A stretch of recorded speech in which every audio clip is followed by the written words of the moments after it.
here, and this episode of the Typical Manga Review is going to be dedicated to One Piece, Chapter 842, The Power of a Full Stomach. Our cover page this week is Sanji underwater braiding catfish whiskers to be in the style of Zeph. One of them apparently also has a log on his head, which I assume is because of his chef's hat. His massive, massive chef's hat. In the chapter proper, we pick up right where he left off. Luffy is fighting the biscuit soldiers, and he is freaking huge because he's been eating them for 11 hours straight.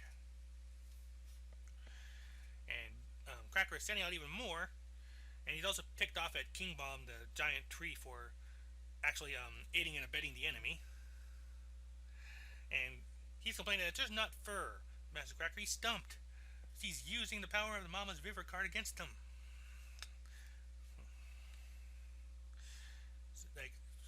So it leaves him in a position of actually, in a way, following Mama's orders. Of course, Cracker doesn't care. The fact is they're interfering with him. And he's mad at Nami because if it weren't for her reign, his fierce, hardy biscuit soldiers wouldn't have softened into tasty, chewable treats. Nami just tells him to quit his whining, because this is a fight between pirates. Just because you figure out your weakness doesn't mean you should take it out on my soldiers. Well, the tree's like, my soldiers? She thinks we belong to her now? What? We're sorry. Nami, I love it when you're evil. At least evil to the enemy. Cracker sends out more biscuit soldiers, and Luffy's like, I'm kind of hitting my limit here. Maybe we can break him down without eating, before they reassemble. Meanwhile, he's actually trying to avoid a way to not eat them. That's how full he's gotten. Luffy is trying not to eat. Nami declares that orders the homies to protect her while she sends out even more rain. And you might be an emperor's something or other, but Luffy's going to be king of the pirates. That means his hunger knows no bounds. Wait, Nami, Nami. Of course, it is intimidating some of the soldiers, like, he has bottomless stomach. Nami sends out more rain. The biscuit soldiers start to dissolve. Like, Luffy's like, fine, I'm coming, Sanji, I don't even care anymore. What wanton gluttony? I always love these fights when they're like people observing them. Like, that was what makes Sanji and Absalom one of my personal favorites, just because those two zombie guys that keep commenting throughout. Meanwhile, back in Sweet City itself, the capital of Whole Cake Island, a woman doing her makeup suddenly sees a reindeer and a rabbit just, apparently, all through the night there's been sightings of a raccoon dog and a rabbit right in the middle of mirrors throughout the city. Inside the mirror, they're running for their lives from Brule. Like, and even Kara's like starting to wear out. Like, I can't run like this much longer, Joe, bro. Back at Zerma 666, they're getting ready to go to Whole Cake Chateau. Reiju puts on a special face mask on Sanji, which stings like hell, but puts his face back into something normal looking. Though she knows that it only it all it does is stop swelling, and it's actually suppressing the body's proper response, so it's actually stopping healing from happening. But it beats letting fiancé see a hideous, beaten face, isn't it? And she also explains that the Charlotte family never marries into another family to take their name. So you'll be the son-in-law there, and if they like you, you can lead a very happy life. And Sanji tries to complain, but she sets him down, like, you came back out of personal responsibility, so don't expect any help from me. You don't get a second chance. And she's also wondering, like, just where Sanji picked up that sense of chivalry of his, which kind of goes against I think what a lot of people have thought, that it came from his original family before Zeph. But nope, it's actually Zeph itself, because back on the Baratier, the cooks actually wanted more women in the crew. Like, they actually wanted a women chef, but Zeph forbade it. Mostly because he's the type that kicks an idiot to ensure it doesn't sink in, and he can't do that. He doesn't feel right doing that to a woman. Sanji's actually perplexed by this. Like, if she doesn't get it, then just kick her. And Zeph just kicks him several times because a man can't kick a woman. It's been the rule since the age of dinosaurs. Listen up. You can make all kinds of mistakes as a human being, but if you ever set foot off the path of a proper man, I'll cut off your balls and slit my own throat. This actually shocks Sanji. Like, why would he kill himself? And then Zeph's like, that's how a parent owns up to his own mistake. You fool, don't be the type of person I despise. Now get back to work. And that's kind of the answer Sanji gives. It's the rule of the age of dinosaurs. Vinsmoke's family are going off to this Whole Cake Chateau for a gift exchange. And then back in the battlefield in the Seducing Woods, um, like Luffy's like, just like I told you, the apparently the soldiers aren't getting as eaten as much as they could have because Luffy finally is getting full, but he's not going to spit up a bite of food he's taken. He's determined not to do that. Cracker, meanwhile, is going to cut open that huge belly of Luffy's now, but instead, before he can do that, Luffy calls out Muscle Balloon, and he actually enters into a variant of Gear 4th. It's called Tank Man, stuffed version. And the Haki was actually covering his belly, his bottom half, more than anything else. Cracker still tries to attack, but it's like it actually seems like pulled him in almost. Like he can't actually get like he can't even tell if it's supposed to be hard or stop, but it's actually like sucking him in almost. Luffy just commands Nami not to soften up these biscuits. Let them stay hard. Like, okay.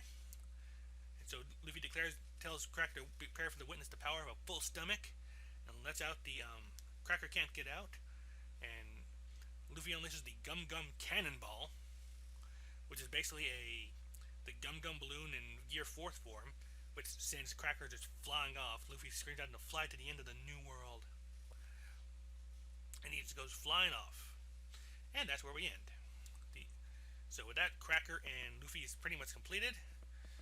So Big Mom's going to be in for a nasty little shock when she finds out about this, because she was actually wondering if that was all Luffy had. Probably the biggest thing I've seen mentioned or brought up here is the origin of Sanji's chivalry. And a lot of people regard his chivalry as sexist, which I can see, but it's so much a part of his character I can't really say against it, naysay it. I am surprised that it ended up not being part of Sanji's full past, but actually just part of Zeph. So it's actually Zeph who's got the surprising chivalry right there. So with that in mind, if anybody ever expected Sanji to drop the chivalry at some point, I think this chapter confirms that you can forget about that. Because the simple fact is that, especially in this arc we're seeing Sanji reaffirm that Zeph is his, over and over, that Zeph is his parent, not Judge. Zeph is the one he respects above all others. Zeph is the one who treated him right, even with all the beatings. So there is no way Sanji is going to disavow anything that Zeph taught him at this point. There is just no way that's happening that I can foresee. So, whether you like it or not, Sanji's chivalry is here to stay.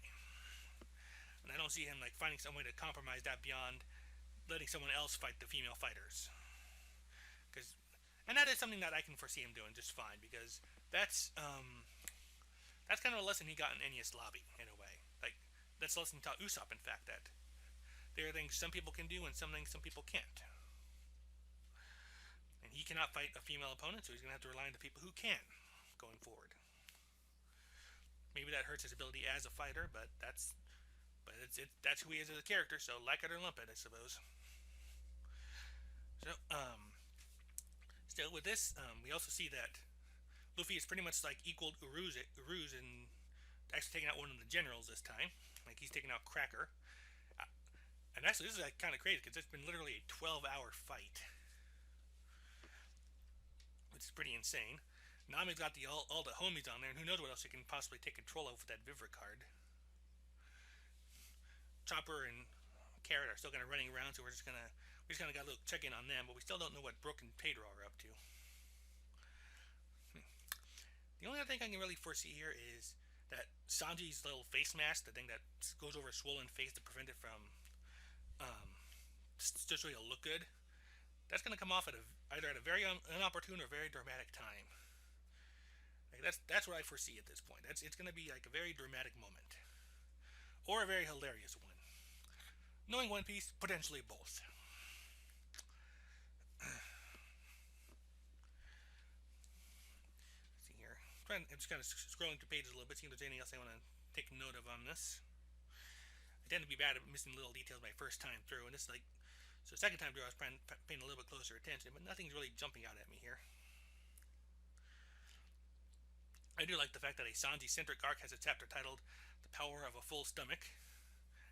I'm sure Sanji would probably appreciate that. And actually, one little thing I liked was that little sentiment of Luffy's that I don't ever want to spit up a bite of food I've taken.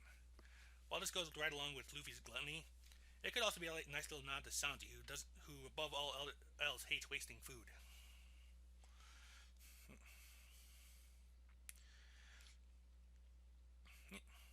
And we get a nice little variant of Gear 4th on there, which is probably what I think we can expect to see. Right? Rather than a Gear 5th coming up soon, we might see something like this, variants of Gear 4th for a while. Assuming we ever see a Gear 5th. If and until and unless we see Gear 5th, like I said, we'll probably just see that, like variants of, like, we have Bounce Man, we have Tank Man. We'll probably see other things as we go along here. I do like also that Nami contributed to the fight. Like I said, she's not a frontline fighter, and never has been, if she can help it. But she can hold her own, and she's always useful here. She's coming in very useful in this situation.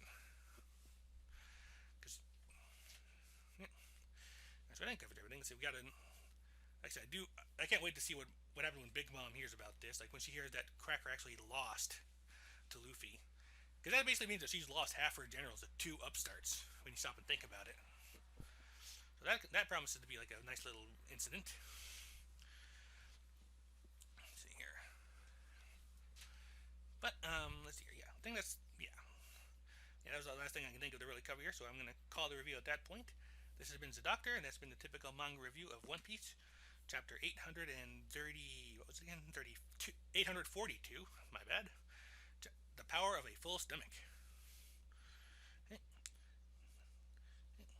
So until next week, I'll wish you all have a good time.